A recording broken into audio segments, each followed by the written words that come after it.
to the show. This the MMA fortune teller. Yeah.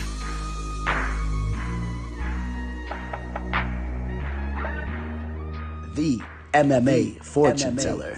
The teller. What is up, you guys? Teller checking in for the UFC Vegas 61 recap. We're going to be talking about how the entire card played out, some potential matchups for fighters that fought upon the card. Just all talk based off UFC Vegas 61, especially from a betting perspective as well. I want to go over my official plays and where we went wrong, where we went right. It was another profitable event. For those of you guys that follow me over on Instagram, you guys already know that. Dating back over the past week, dating to Tuesday, where we hit the Bo Nickel plus 175 play, we did go 4 of 5 throughout the week. We'll get to that loss there. We did have a loss on Kristoff, Jocko. We hit all of our other plays on Vegas 61, including an underdog spot in the main event. I felt very good about that. But let's take a dive into the card. And the first fight, we had Guido Canetti defeating Randy Costa. Now, let's run the tape back. We got timestamps in the video. A lot of people were very high on Costa. That wasn't necessarily the case for me. I said that line was off. Now, again, I didn't target it from a betting standpoint, so I don't want to sit here on my high horse. But I felt that, in fact, what I said was there's definitely the potential for there to be some turbulence in this fight for Costa. Costa has shown that things are just not always smooth sailing with him. He has a lot of potential. He's a talented kid, but this, in my opinion, was a very tough defeat for him. In fact, I think that this is a fight that should get Costa cut from the UFC. He's now 6-4. The UFC really took an opportunity, gave him an opportunity. They signed him when he was young. He wasn't out there winning fight after fight, and then they continuously gave him chances. They saw some potential in him. He has the look. He does go out there and he looks to take his opponents out. The UFC likes that type of fighting style. But at this point, Randy Costa, as I said, 6-4 as a pro, still has room for growth, but he's on a 3-fight losing skid, losing to fighters like Tony Kelly and Guido Canetti. Not a good look. Got finished by Brandon Davis back in the day. His lone victories in the UFC were against Boston Salmon and Journey Newsom. Not the best of victories there either. So I think that he has to get the old snip, in my opinion. And Guido Canetti, major shout out to Guido Canetti, who's in his 40s in the bantamweight division, still doing his thing. Of course, he'll get another fight. Looks to be in great shape, and he'll still look to be a fighter that really gives older gentlemen some motivation, right? You see a fighter at his age going out there doing what he does. It's always a great thing. Randy Couture-esque. All right. And then you had Chelsea Chandler. Again, not to be confused with Chelsea Handler. I know a lot of you guys had the barf bags on deck. Chelsea Chandler, also known as, Nate Diaz. I made a little meme type thing, whatever you want to call it. Nate Diaz thinks he's slick, like we don't recognize him. Congratulations, you have unlocked the female version of Nate Diaz. Listen, it wasn't just the fact that she's fighting out of Stockton, California. I mean, the way that she walked into the cage, her posture and everything was all Nate Diaz. I found it entertaining. You guys know we had her to win the fight there over Stoliarenko. I know Stoliarenko has those explosive first-round submission capabilities, but Chandler, in my opinion, was going to be polished down on the feet enough to avoid that and then kind of take over the fight, and that's exactly what happened. And eventually she got the finish there late in the first round. Chelsea Chandler, let's take a look real quick. I think she's worth noting about who she should be fighting next. That was an impressive performance. I like I like the energy that she brings into the cage. Stoliarenko is ranked 17 over on Tapology in the bantamweight division. I know this fight was at 140 pounds, but I think that Chandler definitely needs to stay in the bantamweight division. She needs to get that weight thing figured out or whatever, but she should be fighting in the bantamweight division. I know she's fought up in the featherweight division and whatnot, but I like her there. She should shed some pounds, and I would like to see her face off with Lucy Pudilova, who just came back to the UFC and had a big victory against Xiaonan Wu. I think that that's a good fight there. Currently we had, we had Chandler ranked at 25 on Tapology, but that was a big victory, getting her first victory in the octagon. I don't see any reason why she's not worthy to face off with Lucy Pudilova. Maybe it's a little bit of a jump, but I mean, who else are you going to give her there? So that's the fight that I would make. So Brendan Allen faces a little bit of early adversity, but cruises right through it and eventually gets that submission victory over Kristoff. Jocko got that rear naked choke there in the first round. This to me was a little bit disappointing. I know that first and foremost, I know that Brendan Allen's an extremely talented fighter, but for whatever reason, he doesn't always seem to have his head on his shoulders when he fights inside the octagon. Jocko is a fighter that has proven time and time again, that he's a very talented fighter, and when he implements his style, striking from the outside, that he can give a lot of fighters problems.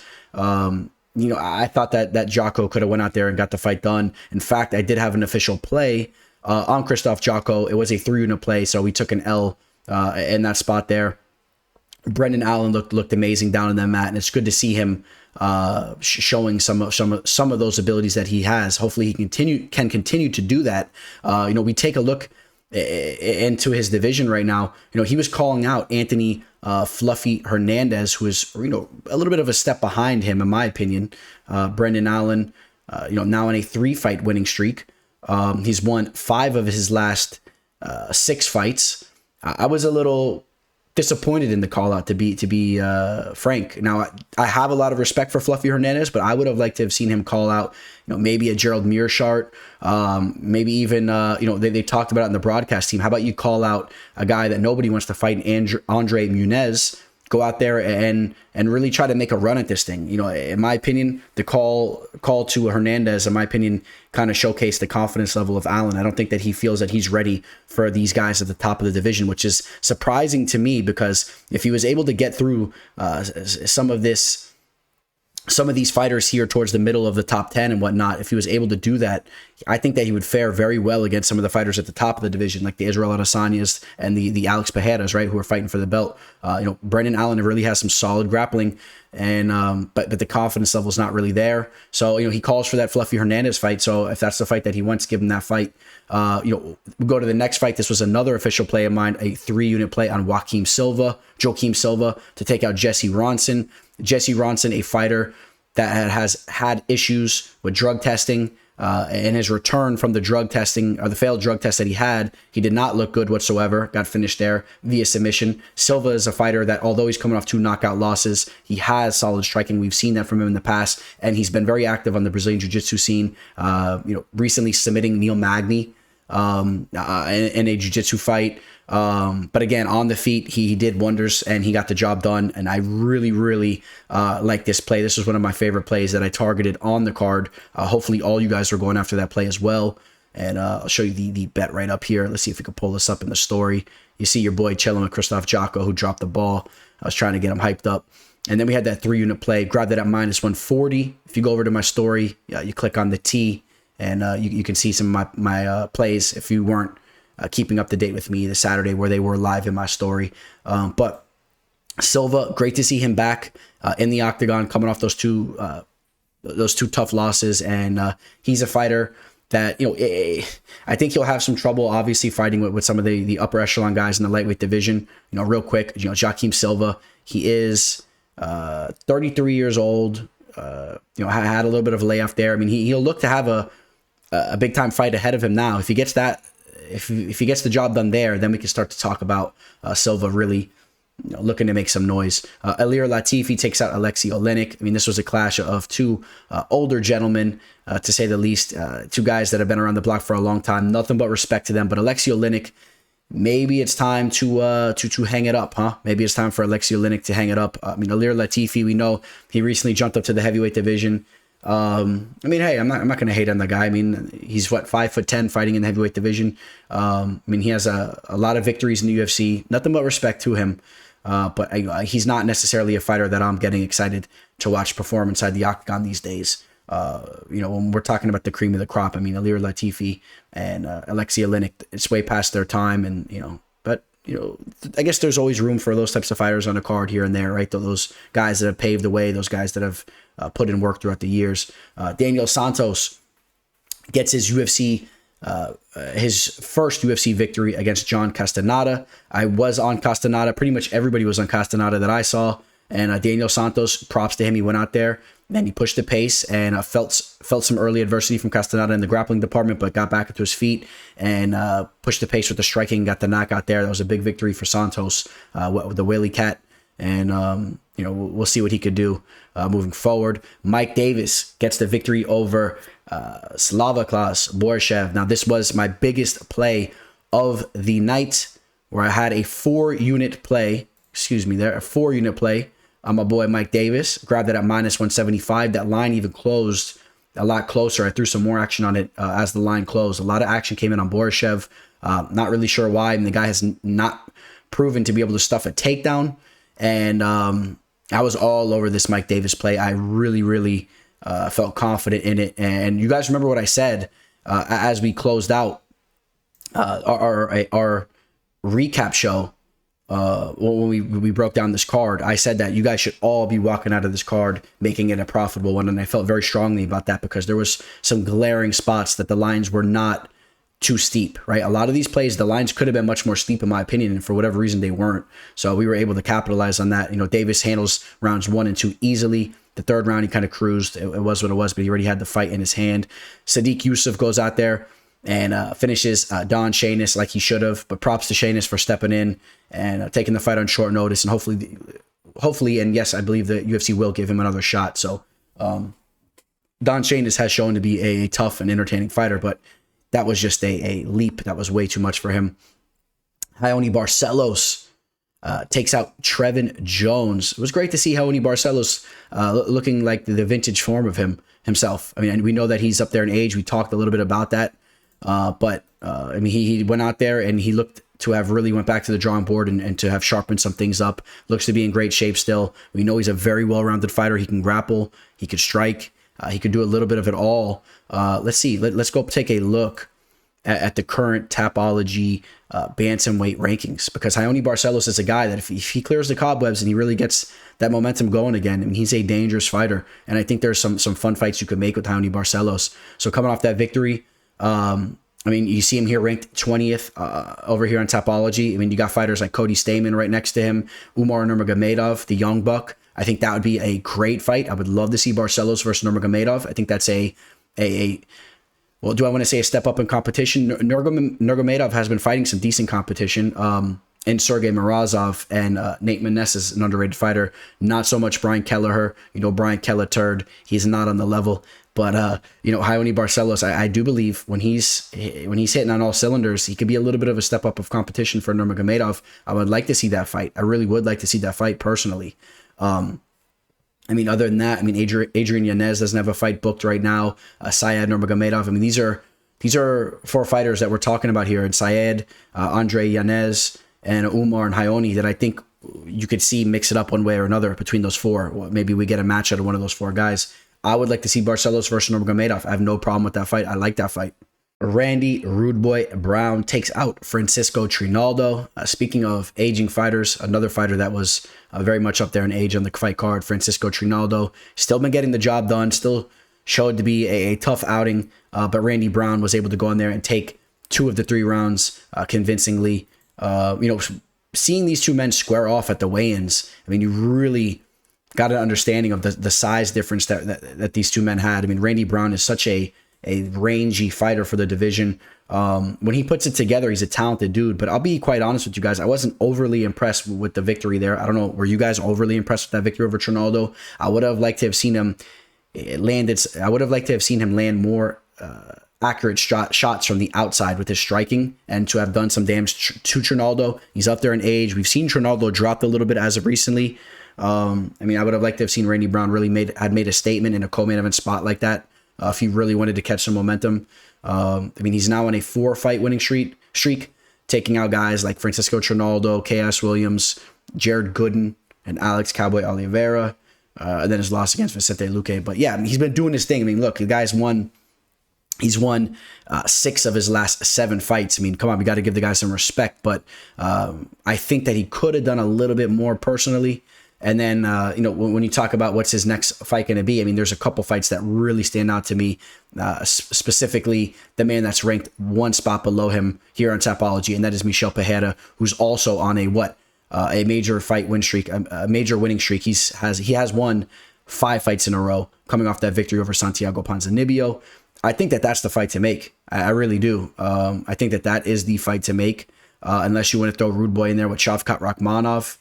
If you want to feed him to Shavkat, similarly to what you would see at the local zoo. You might see one of the zoo workers grabbing a carcass or some type of slab of fish or whatever, chucking it in to some type of animal for them to devour. And that's pretty much what you're going to see if you see Rakhmonov versus a guy like the Rude Boy, if I'm being quite honest with you guys. So I don't know if they want to do that to him. Maybe he's lucky and gets another easier opponent. And I shouldn't say that, because Michel Pereira is no slouch. He's a very tricky puzzle to figure out. And but compared to Shavkat, you guys know I'm very high on Shavkat. I think Michel Pereira is the fight to make, and stylistically, I think that's a fun matchup. 2 rangy guys, they'll strike from the outside. I think that's the fight that I do want to see next for Randy Rude Boy Brown, and I hope that he goes out there and makes a statement in his next fight, so he can get some real momentum going for himself. And that takes us to the main event, where Xiaonan defeats Mackenzie Dern in a somewhat close fight. Right, it was somewhat close. We'll get to how the fight played out here in a second, but first and foremost, gotta pull up that cashing bet there in the main event. This was one I felt very, very good about. Grabbing this bet at plus 190, and actually the line even crept up to the lower plus 200s. Excuse me, did I say minus 190? Plus 190. Make sure I said that clearly. Plus 190 underdog on Xiaonan Xiaonan. I threw 1 unit at it. It was a 1 unit play. In retrospect, I do wish that I would have threw a little bit more at that play. I felt that the line was very much off, in my opinion. I thought that this was a fight that should have been capped pretty much evenly. If anything, I had a slight lean on Jan. I mean, look, if you were to put a gun to my head and tell me who you have to pick one of these fighters who's going to win, I was picking Jan. Straight up, I was picking Jan to win this fight. So when you see a plus 190 tag next to her name, I mean, you want to talk screaming value. That's screaming value, in my opinion. She went out there and she outstruck Mackenzie Dern, which we knew was going to happen. This fight was simply a striking versus grappling type of affair. That's what this fight was. Mackenzie Dern was going to have to get that sub or consistently get takedowns, which I really didn't even see being the case, right? If she was consistently getting takedowns and really using her wrestling, which she has horrible offensive wrestling, if she was doing that, she was going to pull that sub off eventually. I know she did get the fight down to the mat a couple times. One time the clock finished up, so the round finished up there, so she wasn't able to finish what she was trying to do. And there was another point in time where Jan did showcase some great defensive skills and some toughness. But again, if Dern really had better offensive wrestling, I would have been a little bit more worried in a spot like this. I thought that maybe she would pull guard, maybe Dern would pull guard or do some type of Amanari roll or something and get a hold of a leg or some type of armbar. And other than that, I thought that Jan was going to stuff takedowns, stuff the sloppy takedowns of Dern, and work the striking from the outside and hurt Dern as well. I thought that she could have even hurt her worse than she did. And she landed some big shots. If you guys remember, I think it was the 3rd round where she wobbled Dern, 3rd or 4th round, where she hit her pretty good and she wobbled Dern. Now, to the judges scoring, right? I heard some people arguing that this should have been a draw. Of course, one judge did score the card 47-47, giving that 10-8 round to Mackenzie Dern. Mackenzie Dern had an excellent 5th round. Yes, she did. But the fact that Jan was able to slip out with those 25 seconds left in the round, 25 seconds left, and she was able to start putting that aggression out. I know she wasn't landing all those shots, but it looked very good for her to get stacking the way that she was stacking Dern, dropping those shots on her. I think that kind of nullified the 10-8 in my opinion. If Dern would have finished that 5th round strong on top, just continuously hitting her with those rabid punches, I think you could have gave that 10-8. And then again, there was that round where Jan wobbled Mackenzie Dern on the feet, was outstriking her at a ridiculous pace, and was shrugging her takedowns and stuffing all her takedowns, shrugging them off like it was nothing. I mean, you want to argue that was a 10-8 round? I don't know. I'm not saying it was a 10-8 round. I'm just saying I don't know. I mean, I think that the right way to go with this fight was 48-47. And I believe it was, what was it, Jan 1-3-4, right? It was 1-3-4 Jan. And that was the way to go, in my opinion. And we capitalize there and we make it another profitable event, profiting plus 5.08 units throughout the week, going back to the Bo Nickel play that we hit at plus 175 on Tuesday. So another great week of work here. Now, you guys know there's no, excuse me, let me not do Jan like that. Okay, let me not do Jan like that. All right. Real quick, we're gonna pull up the rankings for the women's strawweight division, because Xiaonan, she is deserving of being talked about here. I mean, she just gets a big victory over Dern, who was ranked 6, right there in the top 6 with her. She's ranked 5, and I mean, the fights to make are. I mean, I guess it looks like Thug Rose doesn't have a fight in front of her. I mean, that would be a great fight. I know that she's coming off a loss, but it was against Carla Esparza in the championship bout, so there's nothing wrong with throwing Thug Rose with Jan, in my opinion. You got Jessica Andrade right there in the mix. I mean, these are the fights that you're talking about. There's no question about it. Of course, you have Zhang and Esparza fighting for the belt in a couple weeks on November 12th. So, I mean, that's really all there is to say about that. And Mackenzie Dern losing another big shot for herself there. And again, she should have lost that fight against Tisha Torres, which I had an official play on her. You guys heard the broadcast team even shedding light in that, how they all said, in reality, they thought that she lost her last fight as well. So, that was a play that cost me. You guys know I was not happy the way that specific fight card played out with the Piotr Jan versus Sterling and all that, but whatever. So who do you want to match Dern up with? To be honest, nothing was glaring to me as I looked over these top 15 fighters. I mean, maybe a Lupita Garines fight would be the way to go. In my opinion, both fighters coming off losses. Lupita favors her wrestling. I think that is a fight that could be an entertaining one. It's a little bit of a drop back for her, but I mean, other than that, she already has faced off with John Roba. She's already faced off with Torres, and all these other fighters have matchups. So in fact, I do believe that is really the route that you want to go. You're not going to throw her in there with Tatiana Suarez when she makes her return, whenever that is. I mean, she's coming off all these victories. Richie's coming off all these victories. So I think that's the route that you would want to go.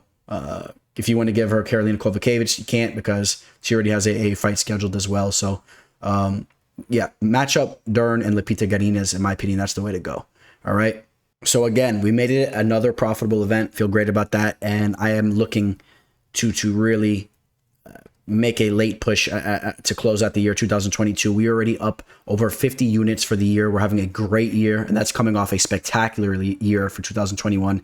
You guys know I feel great about what we're doing here. And again, I always make note that this is not something that's easily done. And even for me, I mean, I'm not going to guarantee that I'm going to profit year to year in these types of ways. These last 2 years have been very, very, very stellar for us, man. They've been excellent years betting, and it's very hard to do that consistently. You guys know that. So if you're profiting, 10 to 20 units a year throughout the year, I mean, you did some solid work, and we've been hammering these last 2 years, as you guys know, what we did last year as well.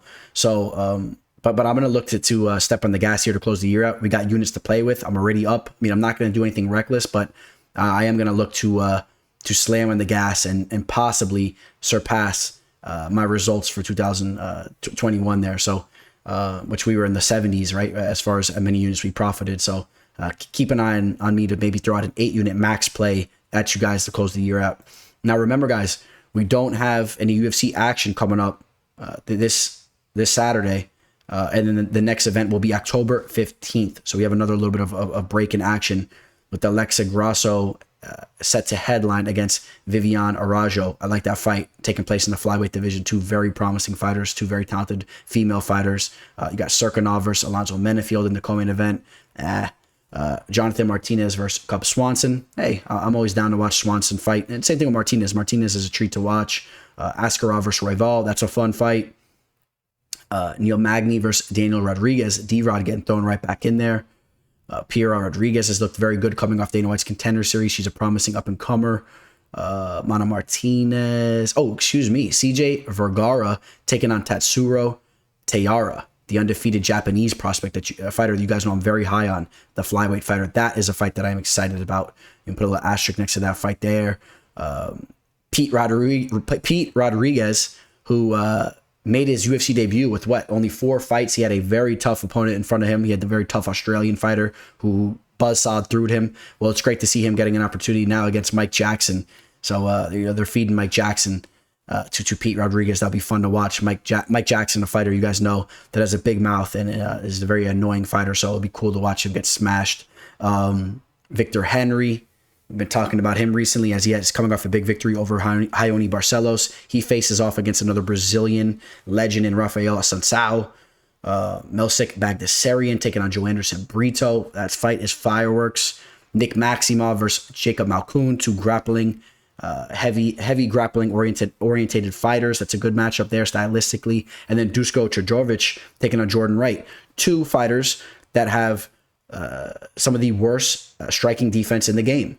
So that fight has knockout written all over it if one of them is able to land a solid strike there too. So perfect matchmaking by the UFC. They really read my mind on a lot of these matchups. I'm excited for that fight card, to say the least, especially as we'll be coming off a break in time from some UFC action. I'll be excited for that card, and you guys know I'll have my spots to make some money.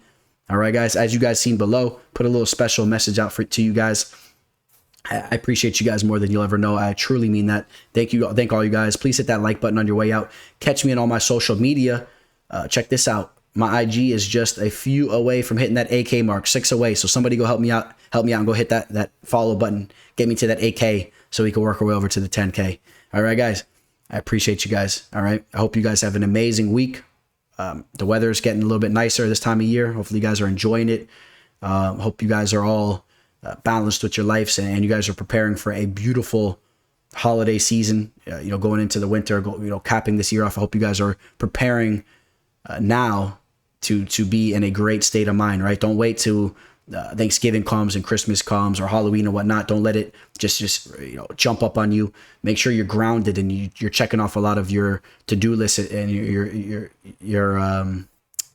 to-do list, however you want to say that, things that you want to get done. Start checking them off now so you're prepared as we hit the end of the year and you feel good about yourself and you can enjoy the holidays and pig out and eat and sit back, drink a little bit, smoke, relax, as you already put in that work beforehand. All right, guys. On that note, you guys know it. You know what time it is. Signing out. Teller. Welcome to the show. This is the MMA fortune teller. Yeah.